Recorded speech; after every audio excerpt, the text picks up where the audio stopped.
मेरे प्रिय साथियों, एक मर्तबे विराट नरेश की पुत्री उत्तरा सीढ़ियों पर बैठ करके कुछ सोच रही। द्रौपदी उस समय आती है और उसके माथे पर, सर पर हाथ रख कर कहती है, पुत्री, समय आने पर बुरे दिन में किसी भी रिश्तेदार अपनों की शरण में जाने से अच्छा है प्रभु के शरण में जाकर के स्मरण करो, वही दूर दूर करते हैं। जब द्रौपदी उत्तरा पूछती है कि ऐसा क्यों माते, तो द्रौपदी बताती है, मैं एक मर्तबे अपने पांचों पांडवों के साथ, पांचों पांडव पुत्रों के साथ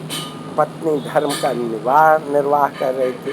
वो लोग जुआ खेलते खेलते मुझको भी दांव पर रखे और हार गए। चूँकि मैं पहले अपने पांचों पतियों का गुहार लगाई, भीष्म पितामह, युधिष्ठिर, भीष्म पितामह, द्रोणाचार्य, कृपाचार्य, कुलगुरु, मगर कोई मेरी सहायता के लिए वहाँ नहीं पहुँचा। अंत में मैं ये सोची कि सबसे प्रिय मित्र अपने सखा का ध्यान रखूं। उस समय रुक्मिणी के साथ कृष्ण भगवान अपने द्वारका में विराजमान थे। कृष्ण भगवान वहाँ देख करके बहुत ही सुखित होते हैं और कहते हैं, रुक्मिणी, तू मेरी प्रिय हो, मगर मेरी सहेली द्रौपदी पर बहुत संकट है, तो आप क्यों नहीं जाते हैं? जब भूल करते नहीं, बिना बुलाए मैं नहीं जाती। मेरी सभी पत्नियां और दरबार सजा था। मेरी अंगुली जब कट गई थी, कोई बैठ बुलाने गया, कोई इधर उधर, कोई रो रहा था यार, मगर मेरी प्रिय सहेली द्रौपदी अपना साड़ी का आंचल फाड़ करके और मेरी अंगुली पर डाल बांधा। मैं उससे कर्ज से उत्तीर्ण होना चाहती, मगर हमें बुला नहीं रही है।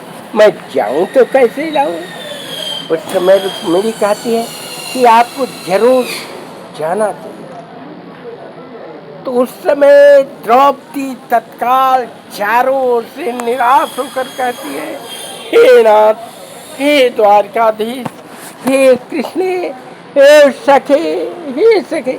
उस समय कृष्ण द्वारका से दौड़े आते हैं और लज्जा रखने के लिए, साड़ी बीच नारी है कि नारी बीच साड़ी है कि साड़ी ही की नारी है कि नारी ही की साड़ी है, उसमें विलीन हो जाते हैं और अंत में उसके लज्जा इस तरह रखते हैं जैसे उसका कर्ज का माफ़ी करते हैं।